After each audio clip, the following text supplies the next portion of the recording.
Ассалаумағалейкум, құрметті достар. Бүгін біз смартфон арқылы соттылығы болу немесе болмау анықтамасын алып үйренеміз.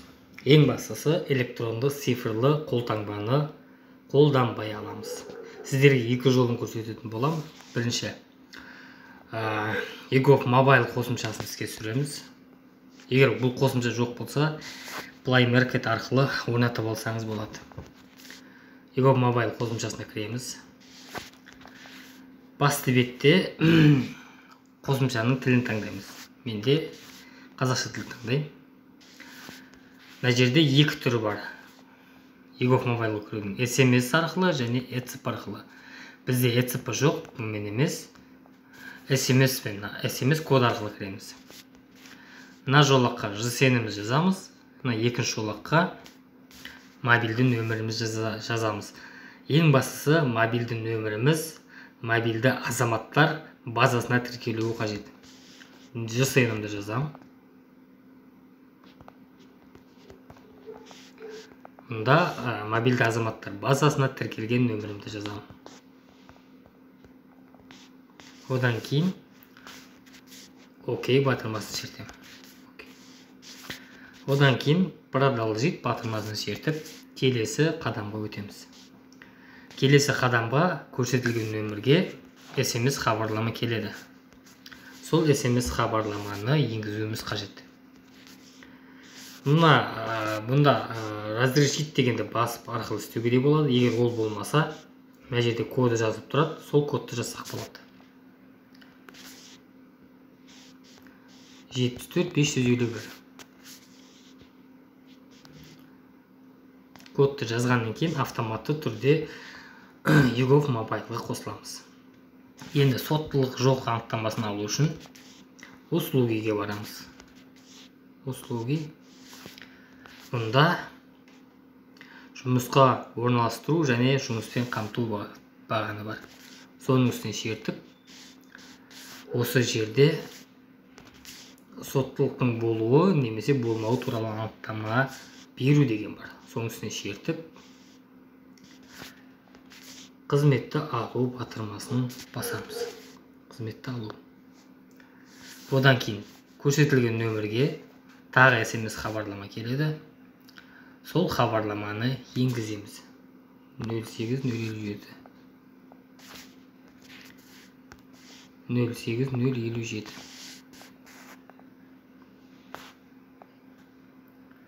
Біршама уақыттан кейін мына өңделуде деген статуста тұр.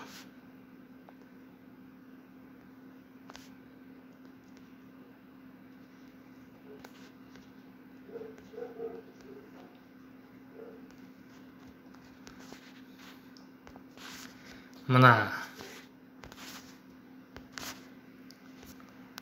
белгі арқылы жіберген өтінішіңіздің мәртебесін тексеруге болады. Осыны басып тексеріп тұрамыз.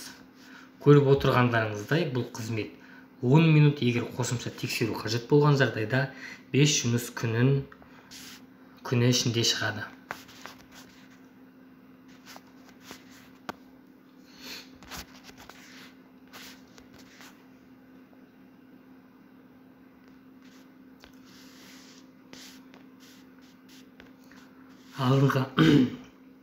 Алынған қызметтің мәртебесін тексеру үшін бізде история заказов деген бар. Яғни өтініштер тарихы. История заказды басамыз. Міне көріп отырсыздар, уже біздің анықтамамыз дайын. 25 қараша 2021 жыл сағат 2-ден 59 кетті деген. Үстіне шертеміз. Мына жерде құжатты ашу арқылы соттылық жайлы анықтаманың екі тілдегісін алуға болады. Міне қазақ тілдегісі, жоғарыдағысы орыс тілдегі. Үстіне шертіп,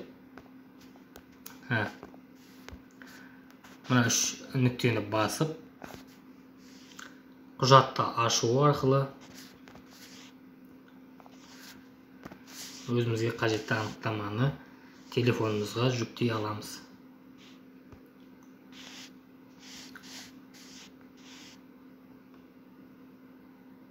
көріп отырсыздар, міне анықтама шықты.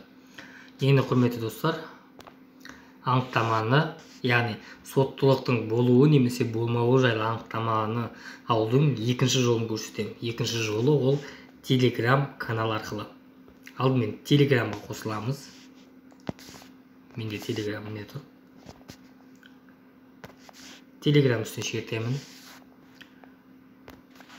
Іздеу жолағына мына лупаны сурет тұр, соны басып,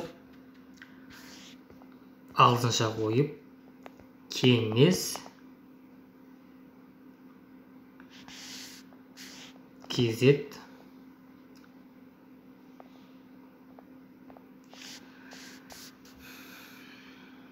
кеңес деп жазсаңыз, мынандай не шығарады. Egov KZ bot 2.0 деген. Соның үстіне шертеміз. Одан кейін перезапуск дегенді басамыз. Перезапуск. Одан кейін бізге көрсетілетін қызметтер деген бар. Соның үстіне шертеміз. Көрсетілетін қызметтер. Одан кейін біз соттылықты алу үшін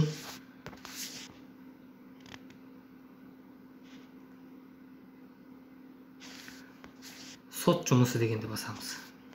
Сот жұмысы. Ол жерде соттылықтың болуы немесе болмауы туралы анықтаманы мессенджер арқылы алу деген бар. Соны шертеміз. Одан кейін нөмірімізге, яғни мобильді нөмірге SMS код келеді. Сол SMS кодты енгіземіз. Бізде 66658. 66658. Одан кейін мына батырманы басу керек.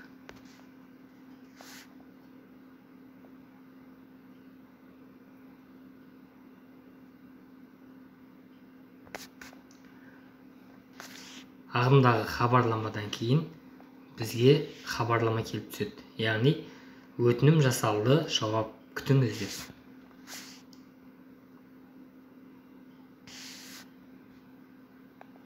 Біршама уақыттан кейін осы Telegram каналында сіздің соттылық болу немесе болмау жайлы анықтамаңыз шығады. Міне көріп отырғандарыңыздай біршама уақыттан кейін соттылықтың болуы немесе болмауы туралы анықтаманы беру өтінімі өңделді. Енді сіз құжатпен жүктеу немесе поштаға жіберу амалдарын орындай аласыз дейді. Мен өзіңіздің телефоныңызға жүктеп алсаңыз болады, я болмаса электронды поштаңызға жолдауға болады. Мен өзімнің электронды поштаға жіберіп аламын. Поштаға жіберуді басамын.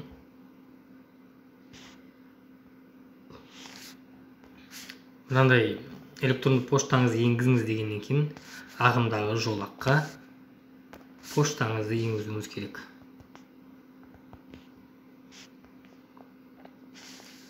Одан кейін мына батырманы шерту керек.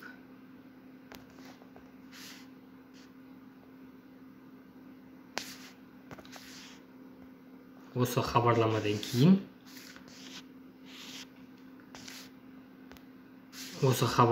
кейін поштаңызды тексеріп көрсеңіз болады. Біз поштамызды тексеріп көрейік.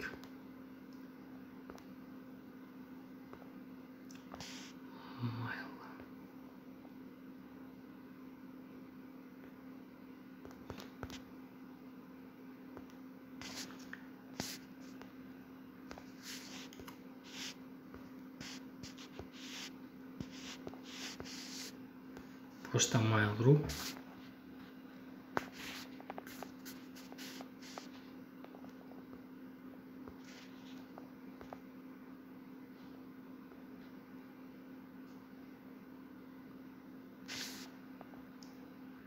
Не көріп отырсыздар, сағат 2-ден 7 кеткенде бізге Egov Айғұлақ Нитек KZ сайтынан поштадан хат келіп тұр.